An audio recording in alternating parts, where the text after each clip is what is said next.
பார்வதி சொன்ன உண்மையெல்லாம் கேட்டீங்க முத்து. பார்த்தீங்கன்னா அதுக்கெல்லாம் வாய்ப்பு இல்லையே ராசா. இந்த பார்லரம்மா வந்துட்டு ஆதாயம் இல்லாமல் யாருக்குமே இது பண்ணாது. ஓடுகளையும் சரி அதுவும் சரி யாருக்கும் வந்துட்டு 5 பைசா கூட நீட்ட மாட்டாங்க.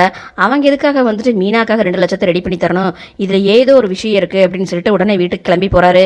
அப்போ போய் அண்ணாமலை கிட்ட நடந்த எல்லா விஷயத்தையும் சொல்கிறாரு. அதை கேட்ட அண்ணாமலைக்கு ஒரே குழப்பமாக இருக்குது. என்னடா முத்து பணம் காணாமல் போச்சு அப்படின்னா வந்துட்டு போலீஸில் கம்ப்ளைண்ட் பண்ண அவங்க கண்டுபிடிச்சு சொல்ல போகிறாங்க.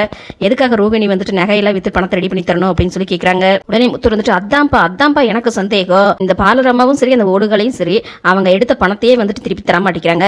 அப்படி இருக்கும்போது மீனா மேல திருட்டுப்பழி வந்துருச்சாமா, குடும்பத்துல வந்து பிரச்சனையா இருக்குதாமா, அதனால போய் தாலி செயின் எல்லாம் வித்து பணத்தை ரெடி பண்ணி கொடுத்தாங்க. இதெல்லாம் வந்து நம்புற மாதிரியாப்பா இருக்கு.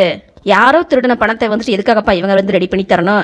இதுலயே தெரியலையாப்பா அந்த பணத்தை வந்து இவங்க தான் திருடி இருக்காங்கன்னு சொல்லிட்டு முத்து இப்படி பேசிட்டு இருக்கிறத கேட்டுட்டு ரோஹிணி, மனோஜ், விஜயா 3 பேர் அங்க வந்துட்டு டேய் எதுக்கடா இப்ப தேவையில்லாம ரோஹிணி மேல பழி போட்டுட்டு இருக்க அப்படின்னு சொல்லுவோம். நான் ஒன்னும் பழி போடல, என்ன நடந்துச்சுன்னு உங்க மருமக கிட்ட நீங்களே விசாரிங்க அப்படிங்கிறாங்க. ஐயோ நம்ம பார்வதி ஆண்டி கிட்ட சொன்ன விஷயத்த அவங்க சொல்லிட்டாங்க போல இருக்கே, இப்ப என்னடா பண்றது அப்படின்னு சொல்லிட்டு இல்ல ஆண்டி நான் வந்துட்டு வீட்டுக்குள்ள பிரச்சனை வர வேண்டாம்னு சொல்லிட்டு நான் வந்து ரெடி பண்ணி கொடுத்தேன் அப்படிங்கவும் அதை கேட்ட விஜயாக்கு இங்க டென்ஷன் ஆகுது. ஏமா அந்த மீனா திருடின பணத்துக்கு நீ எதுக்குமா வந்துட்டு நகையில வித்து கொண்டு கொடுத்த அப்படிங்கிறாங்க.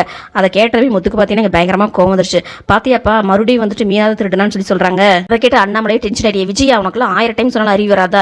எத்தனை டைம் சொல்றது இப்படி மீனா மேல தப்பா பேசாத அப்படின்னு சொல்லிட்டு இல்லைங்க ஒரு நிமிஷம் இருங்க அப்படின்ட்டு ஏமா ரோஹிணி ஏமா இந்த மாதிரி பிரச்சனை பண்ற வீட்டுக்குள்ள எதுக்காக நீ அந்த பணத்தை ரெடி பண்ணி கொடுத்த?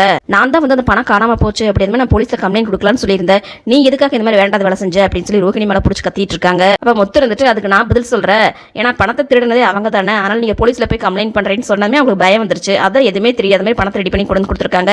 என்ன பார்லரம்மா நான் சொன்னதெல்லாம் சரிதானே அப்படின்னு சொல்லி கேட்கறாங்க.